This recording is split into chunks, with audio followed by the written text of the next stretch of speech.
Bien le bonjour à toutes et tous et bienvenue pour cette nouvelle vidéo, de la vidéo du 6e jour de notre magnifique calendrier de l'Avent. Donc nous avançons petit à petit et nous faisons un peu le tour de toutes les solutions qui peuvent être très intéressantes pour vous, que je suis utilisateur ou j'ai vu en découverte et donc je voulais vous les partager. Et aujourd'hui, je vais vous parler de NetData. Donc NetData, c'est quoi en fait? C'est une solution web, donc graphique, qui va vous permettre en fait d'afficher plein de métriques sur votre serveur. Mais vraiment, vous allez voir, il y a une quantité d'informations, c'est vraiment impressionnant. Que ce soit des informations système, hein, disques, log, des traces de log, que ce soit aussi des alertes, et cetera. Que ce soit des alertes applicatives, que ce soit vos services, les logs plus globalement, et aussi des informations réseau, par exemple le débit qui est actuellement en entrant et en sortant. Alors, vous allez voir, hein, vraiment, durant cette vidéo, vous allez voir énormément de tableaux. Vous allez voir que je vais vraiment pas vous présenter dans le détail tous les tableaux, car sinon, très honnêtement, l'année prochaine, la vidéo, elle serait encore en cours d'enregistrement. Donc, ça sert strictement à rien. Je vais vous donner quelques petites infos, juste comment le mettre en place, comment changer le port d'écoute, et on va pouvoir ensuite, tout simplement, faire le tour de cette interface. Donc, dans un premier temps, en fait, ce qui se passe, c'est qu'on va faire un wget avec le script qui lancera l'installation. Donc, pour ce faire, il va en fait y avoir l'installation du NetData pendant ce script. Et il va y avoir l'installation des dépendances tout autour de NetData, tout simplement. Donc la commande est, je le rappelle, à retrouver dans la description de cette vidéo, juste en dessous. Donc je lance, il me demande, parce que c'est le premier sudo que je fais, mon mot de passe utilisateur. Donc voilà, c'est parti.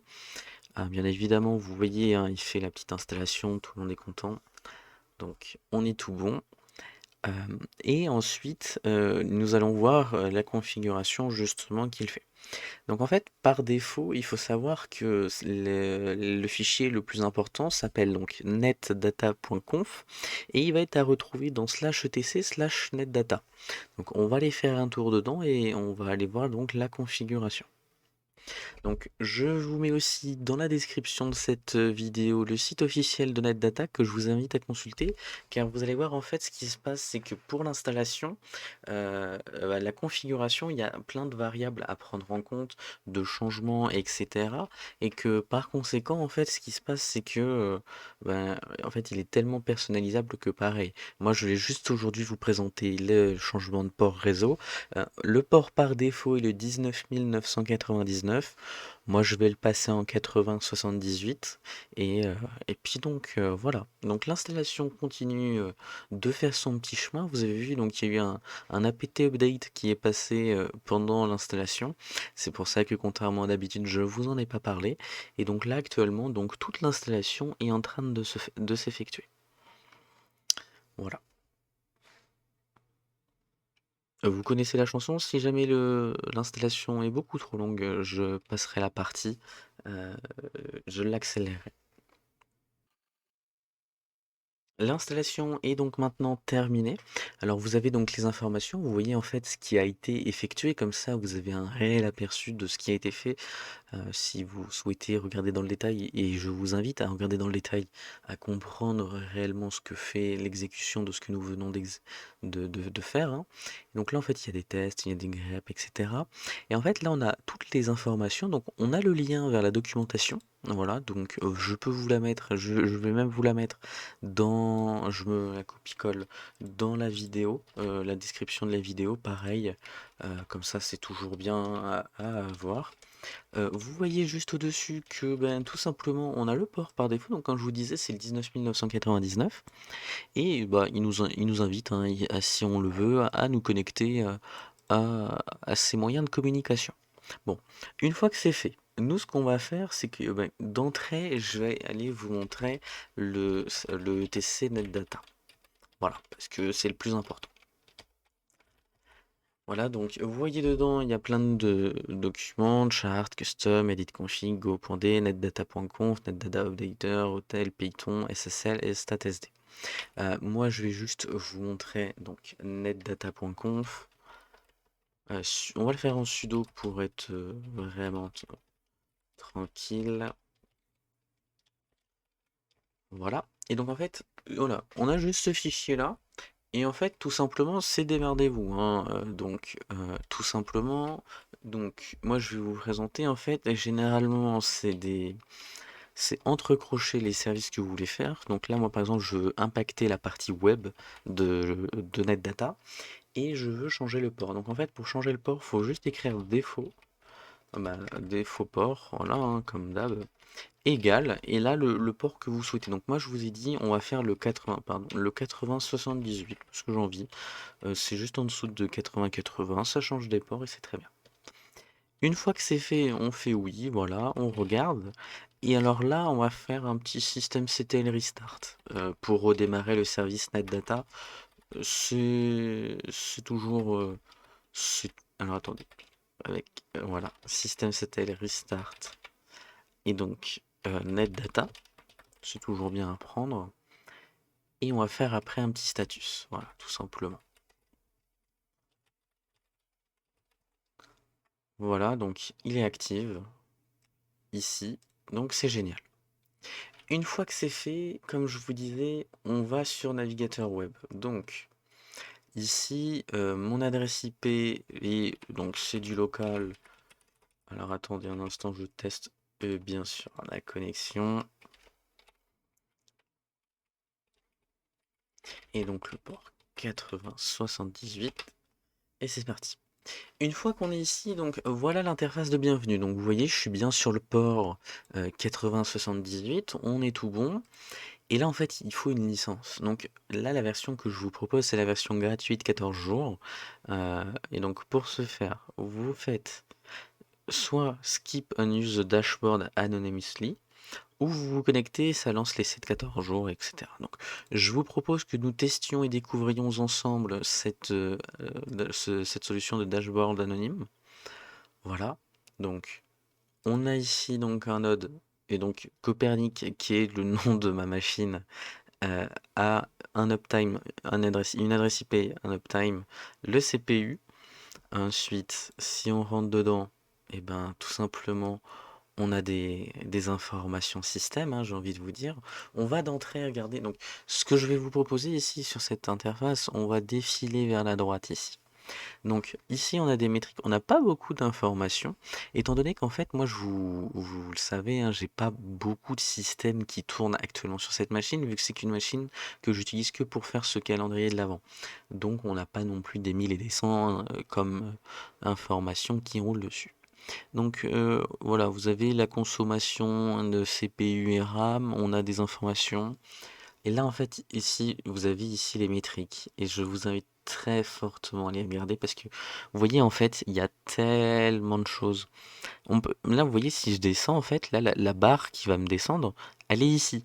Donc, c'est-à-dire que je vais pas défiler trop rapidement pour pas faire mal à la tête et aux yeux à tout le monde, mais il faut se rendre compte qu'on a énormément d'informations. Donc, on va juste regarder la RAM disponible. Voilà, donc on a toutes les informations ici sur la memory. Total Available Memory, voilà, on a l'info. Ensuite, l'usage, si on veut voir l'usage de la RAM. Ensuite, vous avez, alors ici vous avez plein d'informations. Vous pouvez créer des alertes si vous le souhaitez. Vous pouvez donc juste changer les paramètres, par exemple de valeur, etc. De description. Vous pouvez mettre en plus grand écran, sauvegarder, faire des téléchargements du graphique. Si peut-être vous avez besoin pour un rapport, on peut imaginer ça, avoir une nécessité pour un client ou autre de faire une solution qui permettrait en fait d'avoir les rapports. Voilà, c'est très bien si vous voulez les mettre dans un rapport, c'est excellent. Maintenant, par exemple, on peut aller voir dans l'hardware. Qu'est-ce qu'on peut voir dans l'hardware? Ben, là, pareil, on a tout ça. Alors, non, tiens, vous savez quoi? On va pas aller voir le stockage. On va aller voir, parce que le stockage, bon, voilà, on sait à peu près, mais on va aller voir le réseau. Plus globalement, le réseau, c'est très intéressant. Donc, voilà, vous avez ici le total network inbound, outbound, les erreurs, s'il y en a, et les drops. Donc, voilà. Donc, les valeurs sont affichées en kilobits, voilà, tout simplement. Et donc on a toutes nos interfaces. Vraiment, en fait, on a vraiment un résumé global de notre système, ce qui est très intéressant. On va avoir d'autres implications, vous voyez les apps. Voilà. Vous avez vu, on a un moyen synthétique. Donc, si je clique sur la flèche ici, il n'y a absolument rien d'autre, hein, ne vous inquiétez pas.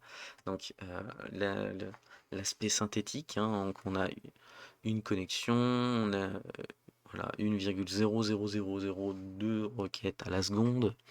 Voilà. Ensuite, ici, vous voyez, il y a toutes nos applications. C'est les applications que j'ai pu vous présenter auparavant. Donc là, par exemple, c'est Apache, hein, tout simplement. Ensuite, Chrony, que je vous ai présenté, vous savez, pour la gestion horaire. Donc, vous voyez que le maximum, c'est le level 3, le route délai, le max frequency, l'average queue. Voilà, vous avez le stratum. On a vraiment, en fait, toutes les informations et c'est vraiment très, très, très complet, très intéressant. On va aller voir fail to ban. Vous avez une petite synthèse ici des adresses bannies. Et donc en fait, on va avoir les bans. Et là, par exemple, weblog, on va avoir pareil le nombre de requêtes qu'on va avoir, l'HTTP méthode, la version et netdata. Bon, bah, c'est lui-même. On va aller voir top. Donc là, en fait, il vous dit que, étant donné que je suis en anonyme, on a la nécessité de se connecter. En fait, on doit se connecter avec le NetData Cloud. Dans notre cas, je vais vous omettre, comme ça, vous allez vraiment voir ce qu'il y a à faire sans connexion via l'extérieur. Comme ça, tout reste en interne. Pareil pour les logs.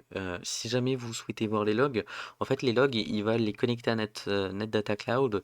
Et ce qui fait que, bon, bah là, il peut y avoir le questionnement de où vont les logs ensuite. Donc, c'est à votre bon vouloir ou non. Ici, donc, pareil, les alertes, vous pouvez en avoir.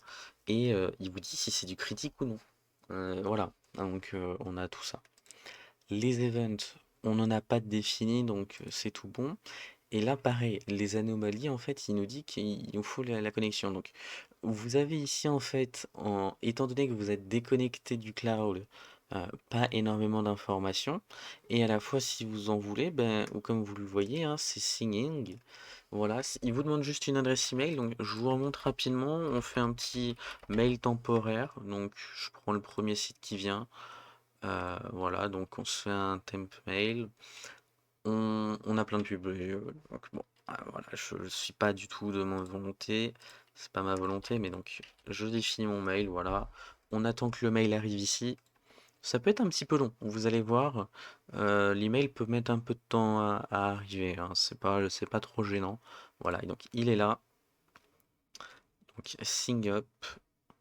Il nous redirige vers le Lab Data Cloud. Donc est-ce qu'on autorise cette URL à se connecter au NetData? Donc on fait yes.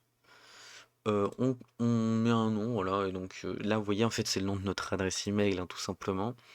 Et là, en fait, on a une petite, ici, un petit, un petit point à lancer, en fait, ça va nous permettre, ici, donc je retourne sur le serveur, et vous allez comprendre. Il va nous donner un nombre de sessions, un chiffre de session, une valeur de session ici. Et ce chiffre de session, je le mets ici sur le site, je réclame, tout simplement. Il mouline parce qu'il a décidé de mouliner et de ralentir la vidéo. Voilà, une fois que c'est fait, donc Welcome to NetData, c'est très bien. Donc on doit attendre la configuration légère, on rafraîchit la page, et là voilà. On continue, donc bon, c'est un usage personnel. On met n'importe quoi ici, moi j'aime bien dire que je mets Zabbix, voilà. Et donc là vous voyez, 14 jours de premium feature, ce qui est très bien. Et donc en fait, quand on ira dans les logs, par exemple, ben, en fait, il prend tout notre système. Et là, par exemple, il y a un très gros pic avec plus de 350 logs. Quand je clique dessus, il se met à l'horaire exact, donc 23h43 dans notre cas. Et ici, en fait, ben, il y a plein d'erreurs. Voilà. Et donc, il y a plein de logs. Donc, ça nous permet de vraiment centraliser plein d'informations. Ici, vous pouvez même vous créer des dashboards si vous le souhaitez. Et donc les alertes ici pour l'instant, donc en fonction des seuils et des métriques que vous allez définir, il peut vous créer des alertes. Et donc là du coup, donc, nous n'en avons aucune. Voilà, donc en fait, on a fait une petite présentation globale de NetData.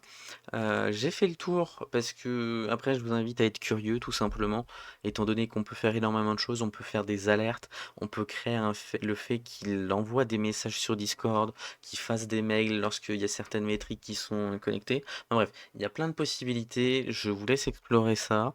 Et donc c'est vraiment un outil assez complet. Là vous le voyez, on a 14 jours de gratuit en premium, donc c'est pas de refus, on accepte et on prend les bras ouverts. Écoutez, je vous dis à très bientôt. Je vous retrouve demain si vous souhaitez voir la vidéo de demain. Sinon, je vous souhaite une excellente journée. Je vous dis à très bientôt. Au revoir.